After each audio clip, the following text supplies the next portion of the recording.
Welcome, everyone, to the annual general meeting of the Columbia Basin Trust. We would like to, in addition to welcoming those of you who have joined us here in person, welcome those who are joining us by Zoom and Facebook, where we are also live streaming today's meeting. It is such a pleasure to be here in Kaslo in person. For those of you who live here, thank you for welcoming us to beautiful town. And thanks for joining us here at our annual general meeting. My name is Jocelyn Carver, and I have the privilege of serving as the Columbia Basin Trust's chair of the board of directors. In a moment, I will have the equal privilege of introducing you to my fellow directors on the board. Also with me here today, of course, is the Trust President and Chief Executive Officer, Johnny Strelayev. The Trust owes its very existence to the land, the water, and the people of the Columbia Basin. So it is essential, really, to take a moment to acknowledge and appreciate these roots. The Trust serves a region that consists of all of the watersheds that flow into the Columbia River in Canada. I'd like to gratefully acknowledge that the Trust operates in the traditional and unceded territories of the Ktunaxa, the Secwepemc, the Sinixt, the Syilx, and the Lheidli, and is also home to 6 Métis Nation BC chartered communities. Okay, so as promised, I also get to introduce our board of directors. Perhaps my colleagues, you can stand and wave, do a little jig, some movement to indicate when I've hit upon you. So Dave Raven, our vice chair. Agreed. Carol Andrews from Kaslo. Oh, Dave is from Revelstoke. Carol from Kaslo. Betty Ann Marino from Warfield. Ron Azust from Golden. Yes, Ron, for those of you joining us virtually, Ron delivered. And Bill Van Iserloo from Castlegar. Joining us online are Owen Torgeson from Valemount. Yay, bravo, Owen. And Krista Tocasso from Fernie. Also Corky Evans from Winlaw. And yes, thank you, Corky. And sending their regrets, unfortunately, a couple of our directors from Kimberley, Don McCormick, from Kaslo, Amy Watson, and from Cranbrook, Cody Morageau. So on behalf of all of us, thank you so much, directors, for another year of really fantastic service. Through so much important conversation and decision-making about governance matters at the Trust. So thank you so much. Oh, look, Corky, he went from being virtual to being 3-dimensional. Welcome, Corky Evans. And you didn't bring Mr. Trump or Mr. Biden. Thank goodness. Okay, well, for those of you who have been sharing life in the basin and around the planet for the last couple of years, you are probably familiar now using a number of different platforms to communicate with each other. This also means you've probably experienced a number of technical gremlins along the way. So I just want to thank you in advance for your patience should one of those gremlins show up here today. If you are having problems online, we have staff at the ready who will hopefully be able to help you resolve that issue. And as mentioned, if you are, for whatever reason, unable to join us now online, you can watch this whole exciting meeting as a recording that we'll distribute to everybody after in the next couple of days. A quick note for those joining online that cameras and mics are muted for attendees. I would also like to pass along from the Honorable Honorable Minister Conroy, Katrine's wishes for us to have a wonderful AGM, and thanks from her as our minister, the minister responsible for the Trust and all things Columbia, for our collective efforts within the Basin region over this past year. With that, I would like to formally call the Columbia Basin Trust's annual general meeting to order. Can I get a director to motion the adoption of the agenda? So moved. Thank you, Bill. And a seconder. Thanks, Carol. The Trust's mission statement guides the activities of board and all of the staff, and it is worth really drawing out that the Trust does not direct the activities in and of itself or on its own. It is our mission to support the efforts of the people of the Basin to create a legacy of social, economic, and environmental well-being. This is a way to achieve greater self-sufficiency for the present and for future generations. The Trust is essentially here to support the efforts of the people of the Basin. At its core, this is done through two primary functions, the first of which is to generate revenue. So we have a commitment and requirement to generate sustainable, predictable, and appreciating streams of revenue that allow us to engage, of course, in the second core function, which is the delivery of those accrued and sustained benefits. We distribute these through our programs and through initiatives to support your collective efforts, which are guided, of course, by our strategic planning process. Another really key element of the Trust, if it were a living organism, I would say it's part of our DNA. We use it in all aspects of our work. And that is to seek community engagement and feedback as part of both our planning process and as an ongoing part of how the Trust operates. In 2020, it seems so long ago now, but cast your mind back to 2020. We sought feedback from Basin residents to develop a shorter term strategic plan, which we extended then to the end of this year that we are currently in.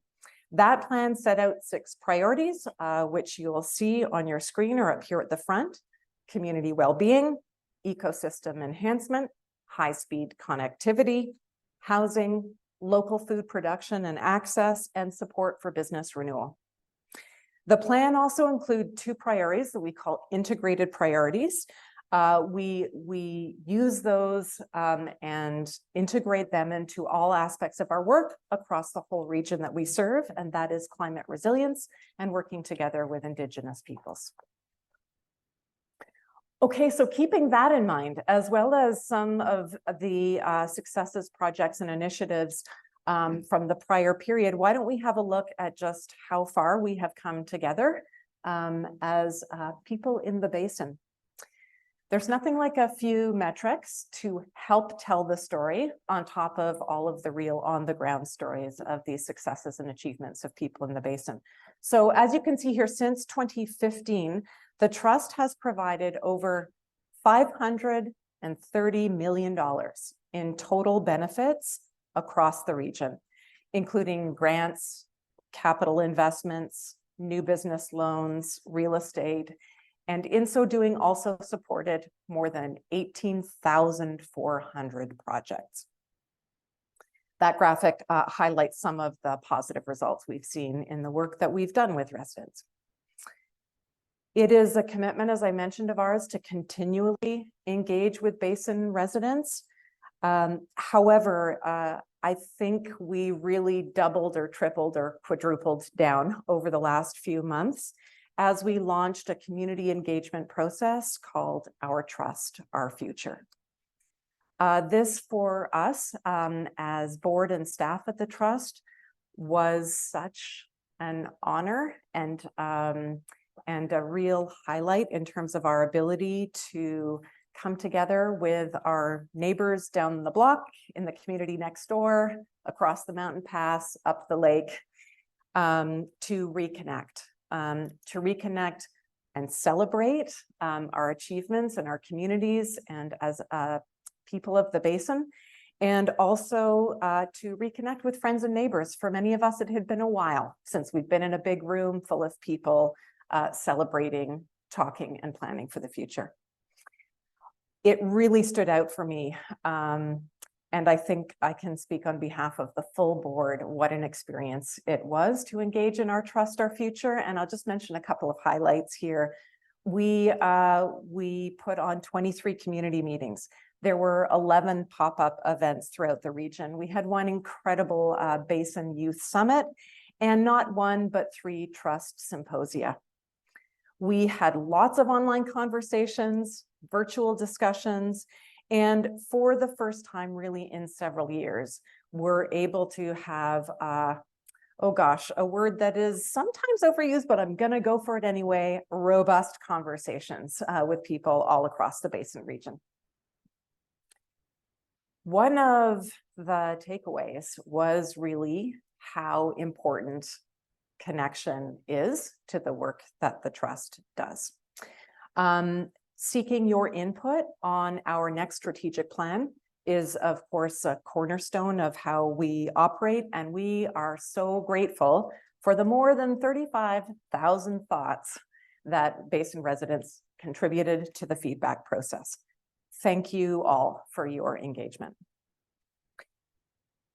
It was also kind of fun. It was really great to get together with people. There wasn't a single symposia or meeting that I think didn't give a boost to a bunch of the people who attended. And for those of you who weren't able to, we wanted to share a little bit of some of our gathered experience on our symposia, community meetings, and pop-ups. So please have a gander.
What I love most about living in the Basin is the feeling of knowing that I am valued and that my opinions are important. I came to the meeting today to celebrate the Trust and to learn more about what's happening in the Basin today and what the Columbia Basin Trust is focusing on, and also to contribute to the new strategic plan. What I love the most about the Columbia Basin is the rivers that connect us and the connection that we have to those rivers and to the land. I am here today to connect with some of my friends and also to see what the Columbia Basin Trust has been doing.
Yeah, thanks to the amazing team who both put that video together and put all of the engagement activities together. It was just a tremendous effort. These things are effortful and worth the effort.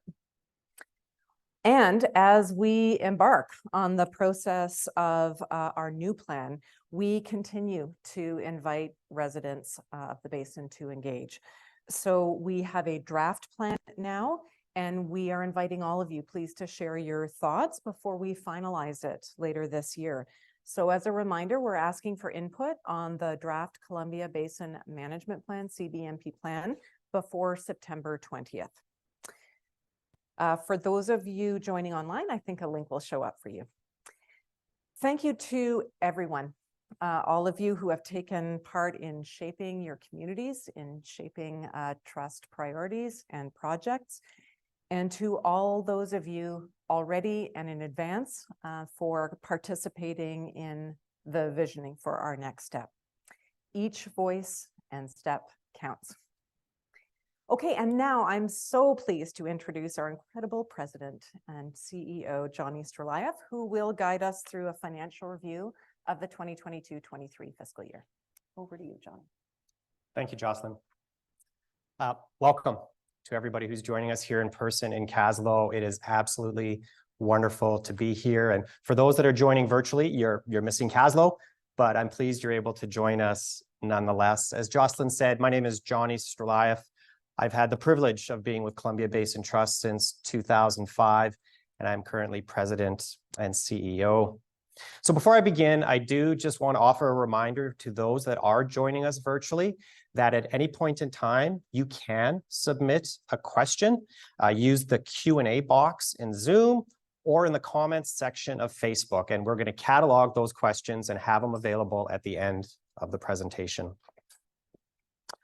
And I'd also like to introduce two further guests who are joining us virtually.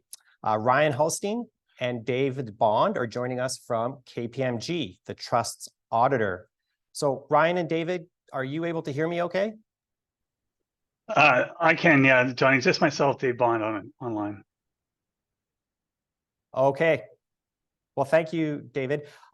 KPMG, as I said, is our external auditor, and David will be here with us through to the end of the presentation should there be any very specific questions that are appropriately directed to the auditor. Okay, I can confirm that Columbia Basin Trust's financial statements have been audited by KPMG in accordance with generally accepted auditing standards. And the numbers that I will be sharing with you in a moment are based on those financial statements. But before we go there, I do want to share another infographic. It's a little bit smaller than the one that Jocelyn had shared, just drawing out some highlights from this past year. And as it's transitioning, I do also want to remind a point that Jocelyn raised, and Columbia Basin Trust is and needs to be a self-sustaining organization.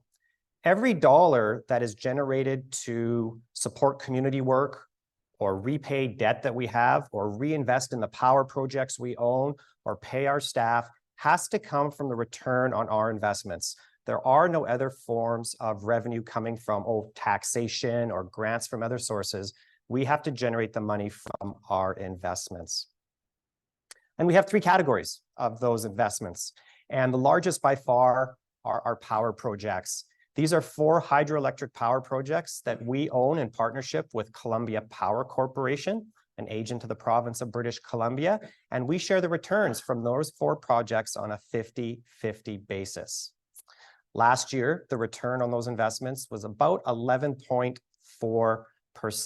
And I'll come back to what that means on an absolute dollar basis in a moment, but just to highlight that that was the return, and this is by far the largest component of the dollars that Columbia Basin Trust generates in any given year.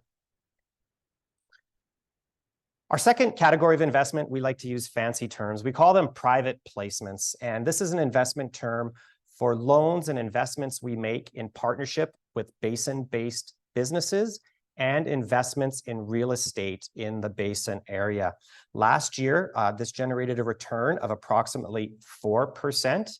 It is lower. Last year, we were in a slightly different interest rate environment than we are this year. So 4% is likely to be a little bit higher in the future, but in general, it was still a positive return on our investment.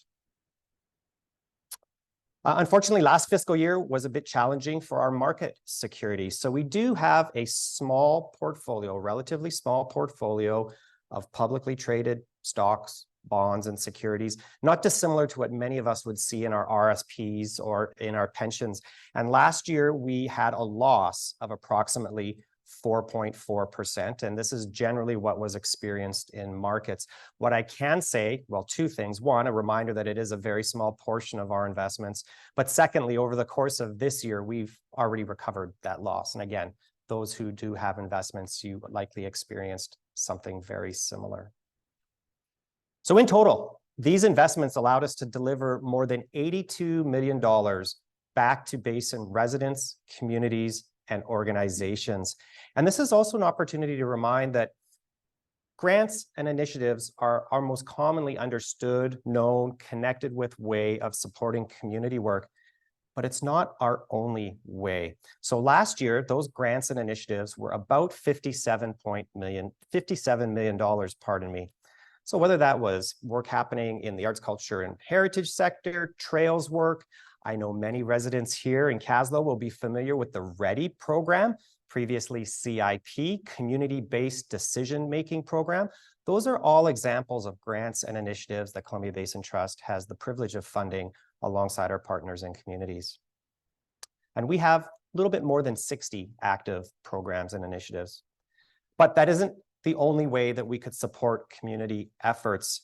There's approximately $3.6 million invested in what we would call capital projects. So these are tangible assets that will deliver value over long periods of time. The largest of which is our broadband network, developed over about the past decade, expanding connectivity into rural communities that would not otherwise have fast, reliable, and affordable internet access. That's one example, but it's not the only example of capital investments. So about $3.6 million. And we also expanded our lending and our partnerships with small business by approximately $16 million and new investments in real estate of approximately 6.1. So each of these is a different form of community support, and it's really the totality that comprise that $82 million in aggregate Columbia Basin delivery of benefits from the trust. So in total, that was more than 2,700 projects in the last year, an extraordinary number. And that just tells a little bit to the trust how hard our communities are working to make themselves better places to live for themselves and their children. Okay, so now we get to the real sexy part, financial statements. I'm so happy to get here. So let's take a look at our statement of financial position.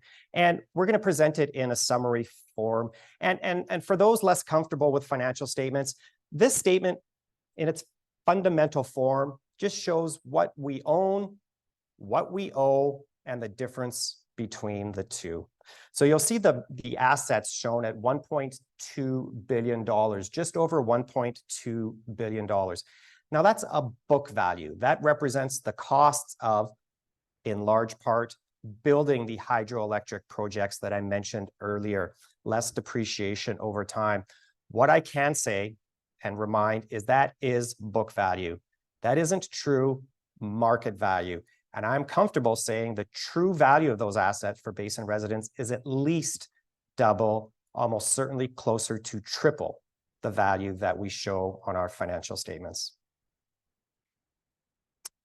What we owe, again, going back to the statement under liabilities, is largely debt that Columbia Basin Trust had to incur to build those projects and build 3 and acquire the 4th. So at the time Columbia Basin Trust was created, we did receive an endowment, the region did, from the province of British Columbia, the largest portion of which had to go towards developing 3 specifically named hydro projects. But the amount of the endowment was not enough. We also had to borrow money to do that work, and we continue to repay those loans over time.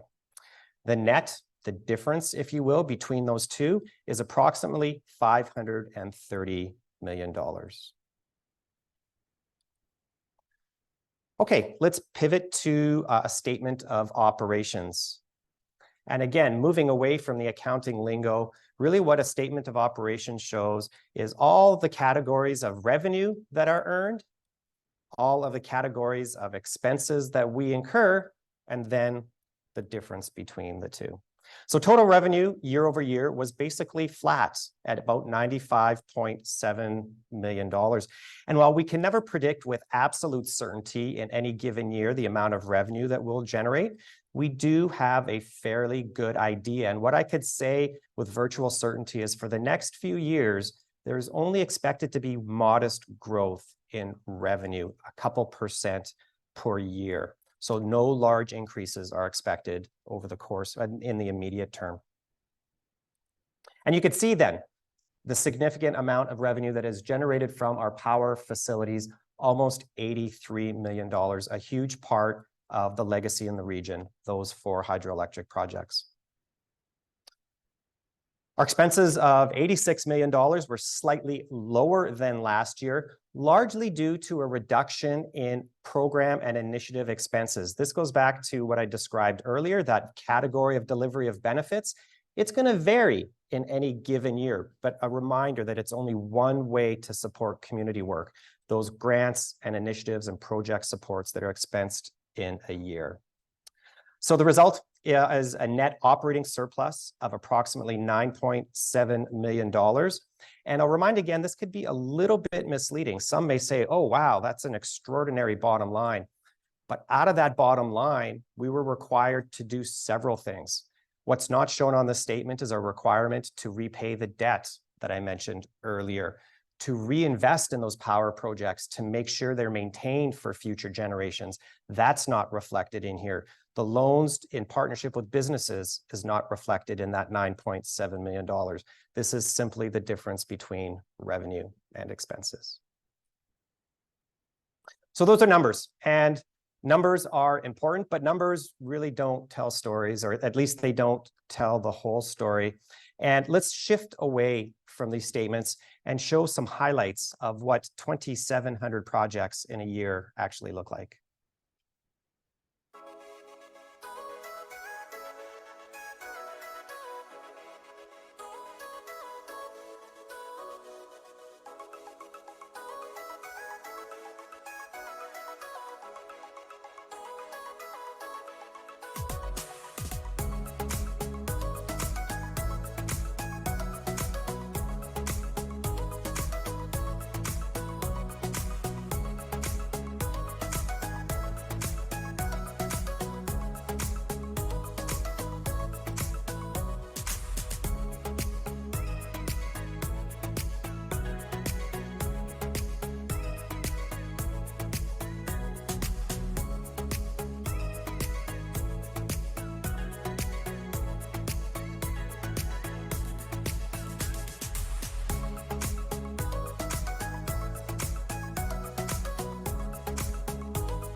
Yeah, I have to say, whenever I watch that video, I'm reminded of one truth that has always been the case since the time Columbia Basin Trust was created. And to the extent the trust has any success, it only means that it's the success of residents and communities around this basin. And it's really inspiring to see those types of stories and videos. It was a short clip. If you didn't catch anything, don't worry, because as we speak, our annual Our Trust magazine is coming out to every household and business in the Columbia Basin. It's also available online. And in the magazine, you will hear, it doesn't speak to you. You will read many examples of the incredible stories from around the region, firsthand testimonials to work that's happening in all of our communities to make them, as the video said, the type of place we want to live, work, and grow old in.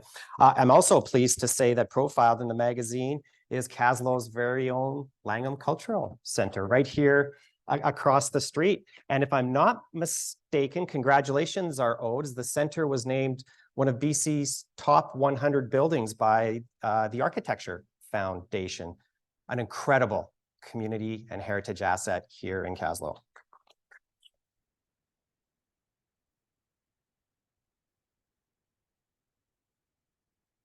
Okay, so that closes off the presentation phase of the AGM, and we could now switch to the Q&A. We have until 5 o'clock scheduled, and if there are still questions outstanding once we get to 5 o'clock, we'll be reaching back to any of those that are joining us virtually and responding. And of course, if there's still questions here in the room, we will stay as late as you would like, and we have an opportunity to chat informally once the cameras turn off. Okay, so with that, we will open up maybe firstly to any questions from the room as I scan the questions that are coming in online.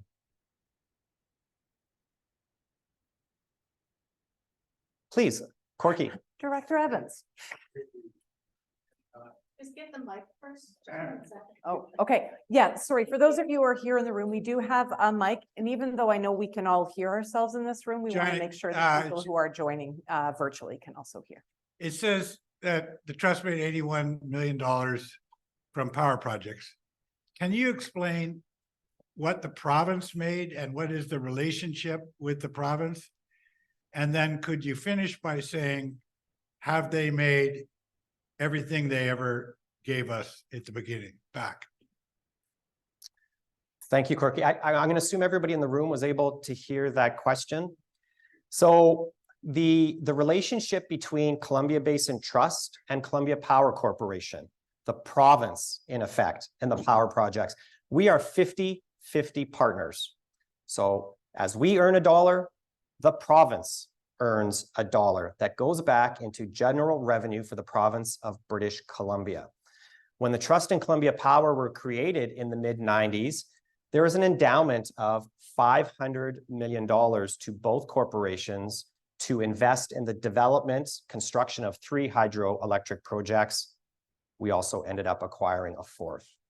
Corky, to answer the second part of your question, it has now been a few years have passed since the point when the full amount of that provincial endowment has been repaid to the province of BC by virtue of their share of the returns from the power projects.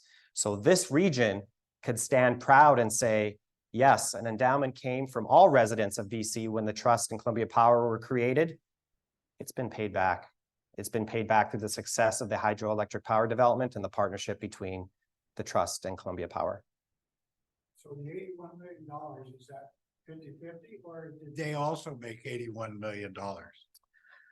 Setting aside some funny accounting anomalies, the revenue is shared 50-50.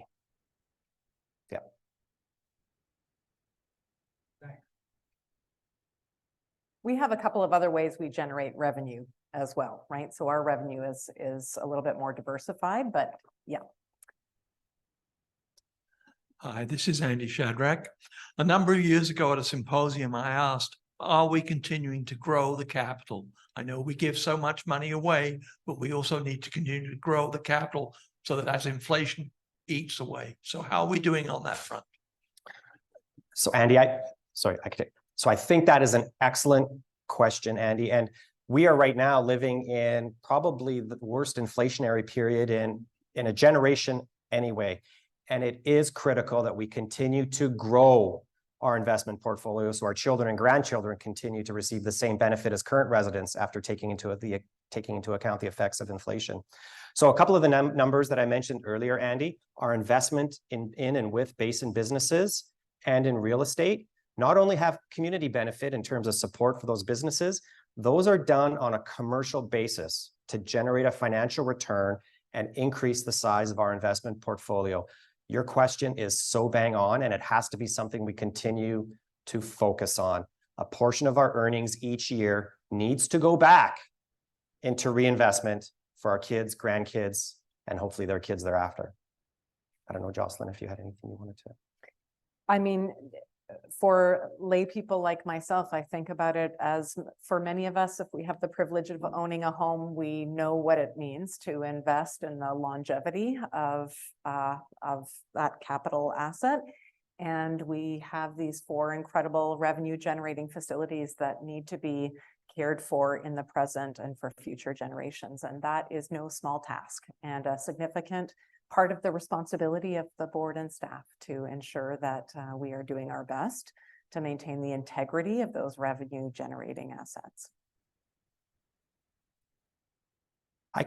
There's another question here before we go online.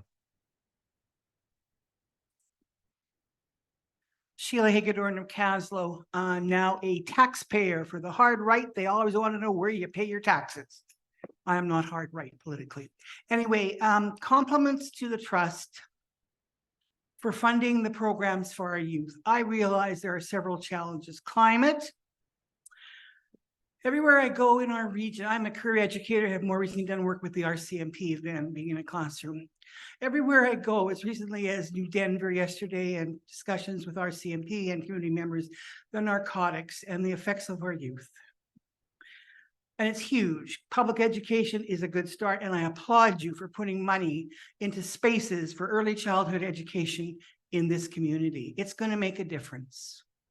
We'll see it eventually. I don't know what to say because it's always controversial in Kaslo. I think all these they're very divided. Some people want more money for the library.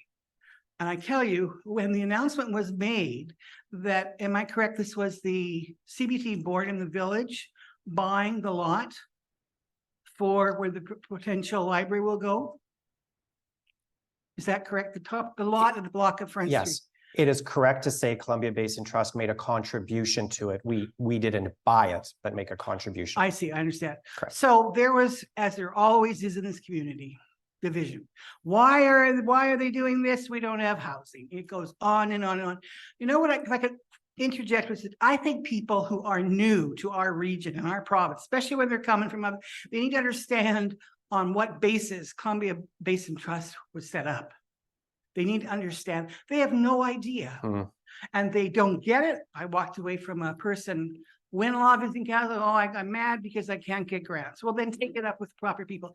Anyway, youth, food security, and I know there's a separation between RDCK and climate action, and there has to be. There has to be. Food security is becoming more and more apparent. Water, and that has to be focused on. And I'd like to believe that that is included in the priorities, and how you manage it. KPMG must be amazing. I was mentored by AMNAC chartered accountants for years. I'm not an accountant, I'm more a legal mind. Anyway, quality work, but people have no idea. They don't know the difference between grants from CBT and from funding from the province. And however you can put that out education-wise for people who want to read, I think there are newcomers. I see people here who have come from Alberta, and that's good. But there are many who think it's all the same, coming out of one big pot of money, and they're mad about their taxes. Anyway, thank you. So if I may, so Sheila, thank you for that. You touched on a topic that has really emerged during the consultation that Jocelyn was describing earlier. Columbia Basin Trust was created in 1995. It's over a quarter century ago. So if somebody were to have asked 15 years ago, is it important that we prioritize informing, educating, and keeping residents apprised of why the trust exists, how it came into creation? Well, you didn't have to then, because people knew. 25 plus years later, we do need to start more actively telling that story, retaining the connection to the fundamental tenets of this organization, why it is, Sheila, to your point, why we are not government, why we are not a taxpayer-funded organization, why it is we have sessions like this or the community engagement that we have, why it is we won't take on the responsibilities of other levels of government. You've touched on a topic, Sheila, that we are going to have to start, well, we will start doing more actively. Residents have changed, the communities have grown. Unfortunately, some people have passed that had that really terrific connection to the trust. It's now on us to tell those stories. Maybe I would just add to that, which is part of an area of focus and increasing strength. I think we really are trying to put the story of the trust and document it. And we have a beautiful book that was distributed as part of our anniversary, and that I think people can still get, at least in PDF form. That's kind of a larger, in-depth look at the history of the trust. I think what makes us so special can also sometimes make it challenging for people to understand, which is it's pretty unique. It's unique in its history, it's unique in its evolution, it's unique in the flexibility and capacity to be responsive to basin needs. So it's not like we can tell the story by saying it's just like. We really have to impart also the uniqueness of it, and we don't have a blueprint to pop it into easily in our brains. So that is it's an incredible gift to have something this unique and increasingly kind of powerful in terms of its impact, but it is challenging to tell the story in a way that people can fit neatly into a box, because it doesn't. I'm going to go to some of the online questions. Those that are here in person, certainly continue to raise your hand if something comes up. First question, great successes over 2023. Thank you.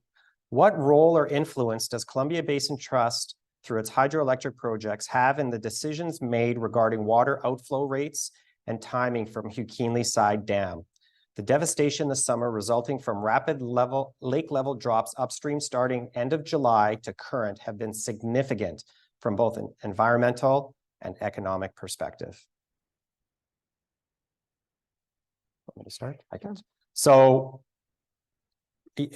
very true. What we are experiencing this year on Arrow Lake is not something that I recall ever seeing in the summer months, July, August, September, the elevations at where they're at. There are times in the winter where it's more common to drop to those levels. I personally don't recall ever seeing it drop so quickly and drafting so deep as it has this year. And there's no question there are impacts in the valley, very significant impacts. I might add recreation, fisheries to the example that has been put forward here by the individual with the question. But to answer it directly, what role or influence does the trust have? The answer, to be blunt, is zero. We have no role, jurisdiction, or authority to determine water flows anywhere on the Columbia Basin River system. Those are decisions made predominantly by BC Hydro. And while it's true, we have hydroelectric generating facilities there, in this case, our Arrow Lakes generating station. Basically, the water that is made available is the water we get to use. We have no role in determining what, how much, or when. With respect to this question, though, this is a topic that has attracted considerable attention around the region for very good reason. And a couple of things that I can say to it. I mean, while the Columbia Basin Trust does not have a role with it, we do have a relationship with the Columbia River Treaty Local Government Committee, which is a body of elected leaders that came together more than a decade ago to solicit feedback from Basin residents on what they wanted to see in a renegotiated Columbia River Treaty. And a series of recommendations were put together based on that feedback and were updated as recently as 2021. Director Azus, do I have that right? As 2021. And prominent in that series of recommendations is a strong desire on the part of Basin residents to see less fluctuation and, in fact, more levelized elevations across the reservoirs.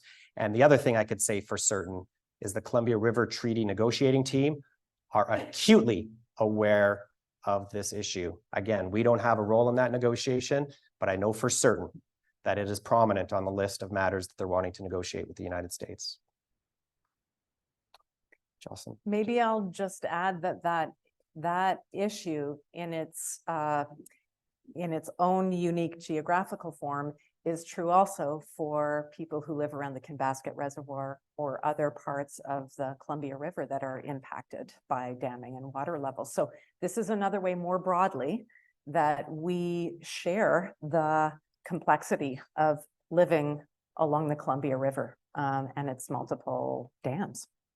So we can use this also as an opportunity to come together over issues like this and understand them better in the context of the Columbia River Treaty, regardless of the trust role specifically. I do think the river unites us, both the things we love about it and the things that are troubling. Keep moving to some other questions online. What type of real estate investments does the trust do?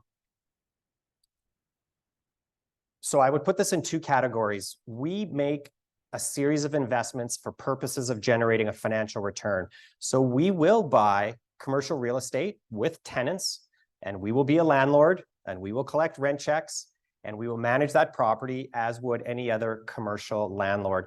And we do it as an investment to generate the returns. And Andy, as you mentioned earlier, to help grow our investment portfolio over time. So that is the largest portion of the real estate investments that we will take on. We have provided loans for real estate development.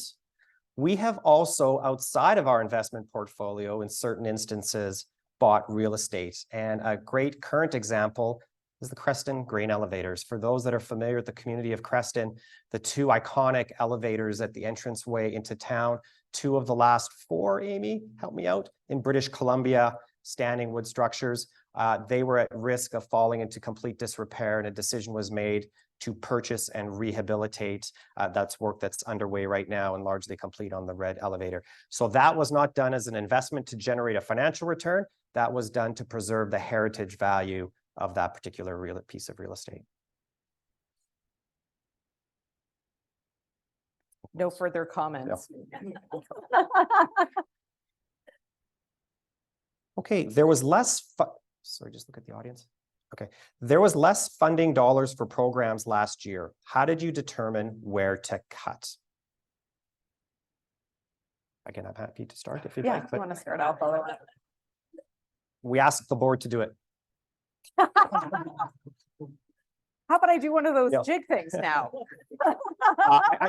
I'm making jest, and I probably shouldn't. It's a great question, and it really speaks to the prioritization that the organization, staff, and board need to work through in any given year. So for every new program that Columbia Basin Trust launches, we basically have to look at other programs and make difficult decisions to either reduce or in some cases eliminate those programs. As I mentioned earlier, our revenue is not increasing significantly year to year. So a lot goes into the considerations. What are our current strategic priorities, and are there programs or initiatives that no longer match those priorities? And sometimes you have to make the difficult decision to bring those to an end or reduce the funding. There may be terrific one-time opportunities in partnership, often with other levels of government, to have huge regional impact. An example being in our area of broadband, where right now the province and feds are committing significant dollars to community projects, where we're able to leverage those dollars into the region. So you prioritize that work, because if you don't do it now, it will be lost next year. And then in some instances, some programs just naturally come to an end. And that is known at the beginning. They're structured that way, and that's just the natural life of certain types of programs and initiatives. So it's complicated. There's no specific formula. It's a balance of considerations, and it's a damn tough decision every single year.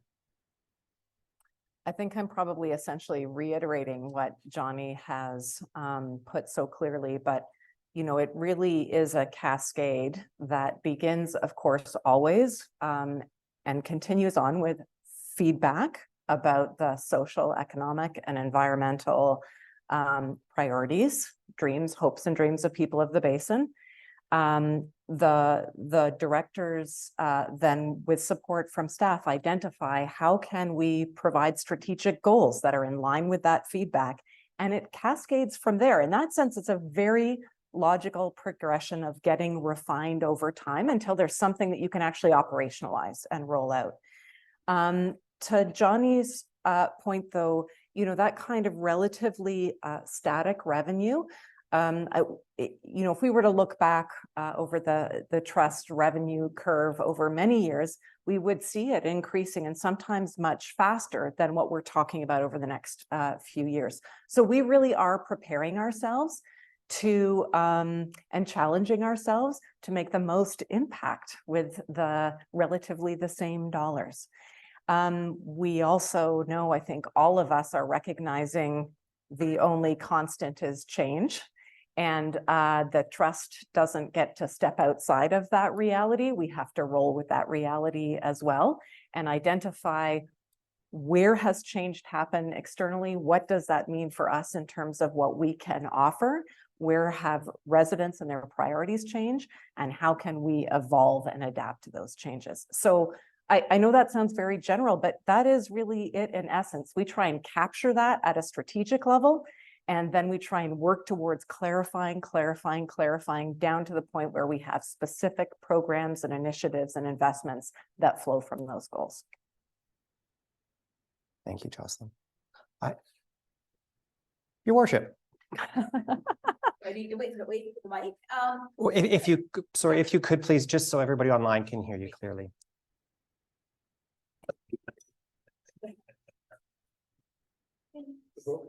Uh-oh. Yeah, that's right. For those online, we just need to fix a mic here. We'll just be a second. Alternative, you could come up here and speak very closely to Johnny and I. Speak into the lapel. Yeah. Okay, I think we're. Thank you, Rachel. We'll give it a go. Thank you. Carefully. Okay. So my question might go back to the financial statements, but we're talking about return on investment, but I wanted to ask about interest rates that you're paying on the borrowing that you're doing.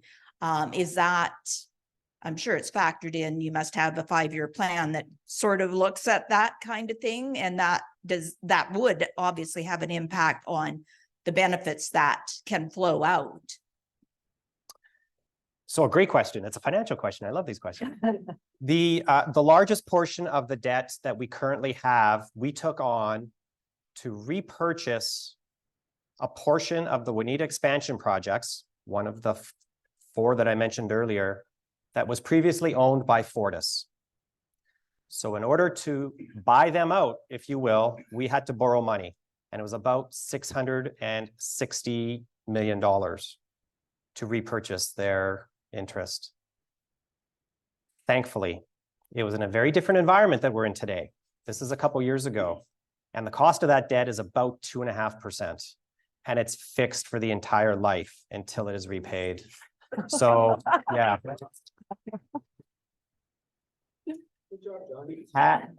Had rates been where they're at today, I'm not sure there would have been a business case to buy them out, to be honest. So yeah, we were quite fortunate. That is by far the largest portion. Thank you. Thanks for the question. So I do have another one online here. There's a bit of a lead into the question. So if you'll indulge me, I'll read it so everybody gets to see it or hear it. Pardon me. I don't know why I keep saying that. CBT recently ended funding for a number of programs that are important to Basin residents, including environmental education programs that previously benefited around 20,000 learners of all ages each year. Throughout the Our Trust, Our Future public engagement process, more than 1,000 Basin residents highlighted environmental education as a top priority. Many of those people were surprised to see no mention of any kind of education in the Trust's new draft management plan. Additionally, many people were surprised to see a surplus of almost 10 million reported in CBT's latest annual report, including a 1.6 million underspend in the water and environment initiatives category. Prior funding for all environmental education initiatives was roughly $500,000 per year.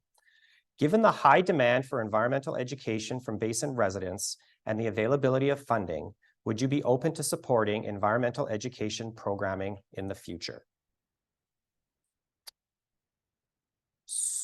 So is it okay if maybe, Jocelyn, I clarify a few? For sure. So a very good question. So just to clarify a few of the financial comments here, because there can sometimes be a bit of a difference between accounting as you see it on financial statements and the reality of cash. So as I did describe earlier, yes, there was a surplus on our statement of operations of just under $10 million, but that does not take into account the money that was required to repay debt, the money that was required to be reinvested in our power projects to make sure they're operated safely, economically, and in an environmentally compliant way. It does not take into account the loans that have been made in partnership with Basin businesses.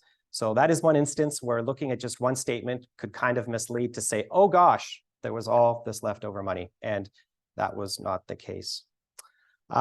The second point, just for a bit of clarity, and this is a subtlety. So when you look at just the face of the financial statements, on there will show a budget and will show what our actual expense was. And I think quite rightfully here, the individual posing the question says it appears there was about 1.6 million underspend in water and initiatives.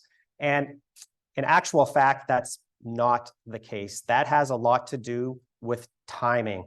So we will set a budget at the beginning of the year for a range of activities, project supports, and initiatives, but sometimes you don't enter into the actual agreements. We might have a partner that's not ready to enter into an agreement until after the end of our fiscal year.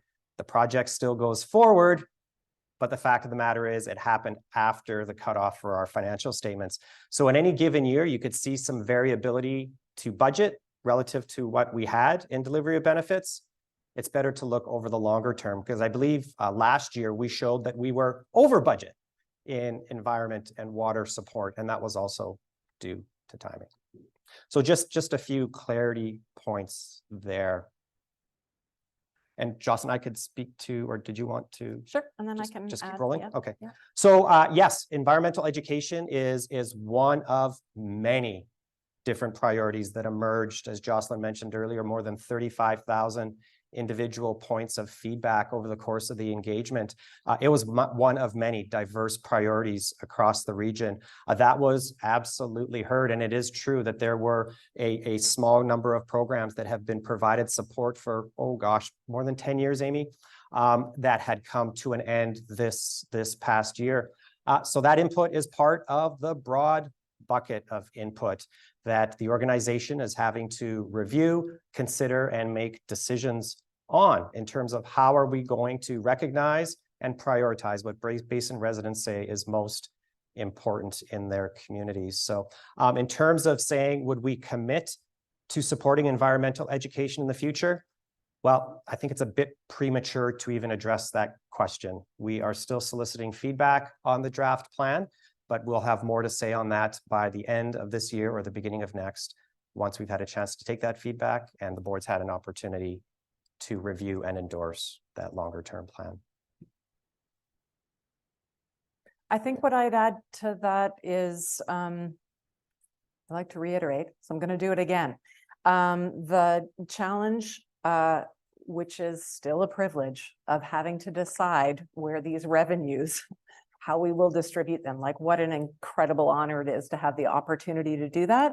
And on the flip side, it means a lot of very challenging discussions and debates that must result in a decision for the trust to keep doing its work. So I know at the governance level and certainly at the staff level, as work in one area may be coming to a close, whether that is a whole priority or an individual program, there's a lot of thought and discussion and care that goes into pulling us back up to the governance level, understanding what our responsibilities are, to take all of that feedback into consideration and direct those funds. And I do think we've had the benefit of increasing revenues over many years, and that as we move forward in a period of time where our revenues are stabilizing, you know, boards of the present and future of the trust are not going to be strangers to challenging decisions that need to be made. And that's part of the privilege of participating in the organization and part of the challenge of ensuring that we are hearing resident feedback and correctly understanding what the priorities and strategic goals are based on that resident feedback. Thank you, Jocelyn. So we are at 5, but I have another question here. Oh, sorry, is that? Please. Mike? It's on its way. Sometimes they don't know if somebody's It's calling the question Any discussion? or asking a question. So because I'm getting older, I'm going to ask this question. We have a lot of focus on youth within the basin, but we also have a focus on seniors and seniors residences. So the question is, how many seniors residences are we engaged in? How many seniors are housed in those? And how many people roughly would be employed in looking after seniors within the basin? And is that program expanding? Numbers. Sounds like you, Johnny. So it is a very good question. So you'll have to give me some latitude on precise numbers. So we currently own 10 seniors communities on a 50-50 basis with partners around the region. We have an 11th that is under development in Nelson as we speak.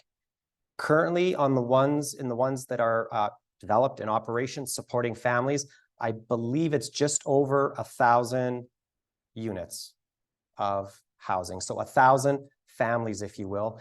Dave, unfortunately, I don't know how many individuals, so I often refer to families because many of those are an individual and their partner. So a little bit more than 1,000 families. In terms of the employment, I believe the last numbers I saw, oh gosh, about 900. Yeah, roughly 900 employees in the operating number there across those 10. So approximately that. Thank you. And maybe I'll take the liberty of answering one further question because I know it's one of significant interest in Creston. Regarding the Creston elevators, will the second elevator be restored?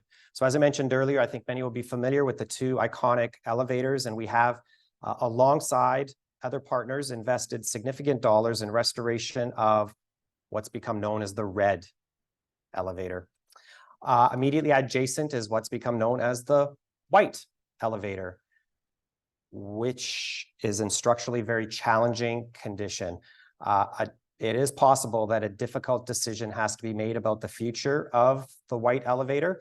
We're actually investigating that now. It is much, much more challenging than the restoration of the red.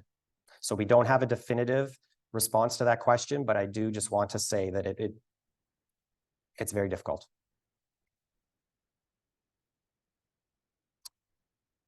Okay, again, we are at 5:03, and I think out of respect for those that are joining us virtually, Jocelyn, invite you to bring us to a close. Great. Okay. Well, as we come to a close, then I just want to thank everybody for joining us. It is an unbelievably gorgeous late summer day in Kaslo. Thank you for joining us at the hall for an annual general meeting.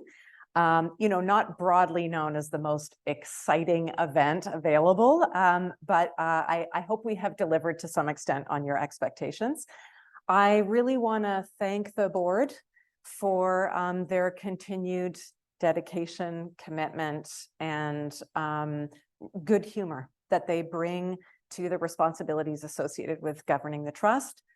To the staff who, if we had another half hour, it would not be enough for me to sing the praises of the trust staff and all of the work they do across all of the things the trust is responsible for, from our power facilities to our delivery of benefits, to looking after other people, our finances, outreach in communities, et cetera. So a huge thanks to them for a very big year, major achievements in this year. And of course, the people without whom the trust would not exist. And that is all of the residents of the basin, including all of you here today. I want to also thank Shaw for partnering with the trust to ensure that we could share our annual general meeting with folks arriving virtually. What a great job. Thanks so much. So great to work with. And who, because of their participation, we will have this recorded and available after the fact as well. So just a reminder, in case Johnny and I trying to bring it up in a number of different ways at different parts of the AGM, the trust exists because Basin residents identify important projects and initiatives and work in partnerships in community and reach out to the trust to become one of those partners. So, so these results are your results. Thank you so much for the privilege of the trust and work that you have put into the trust as well. That will bring, actually, no, I'm just going to pause there because I think a round of applause for Basin residents is required.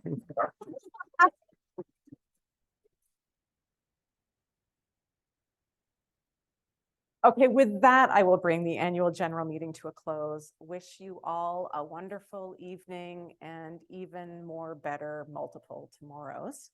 Can I ask a director to make a motion and second a motion to conclude the AGM? Perhaps Betty Ann. Thank you. Thank you. Okay, congratulations everybody on a wonderful year. And we'll catch you providing feedback on the draft plan for the next few years. So look forward to your continued feedback. Bye for now. Bye, everyone.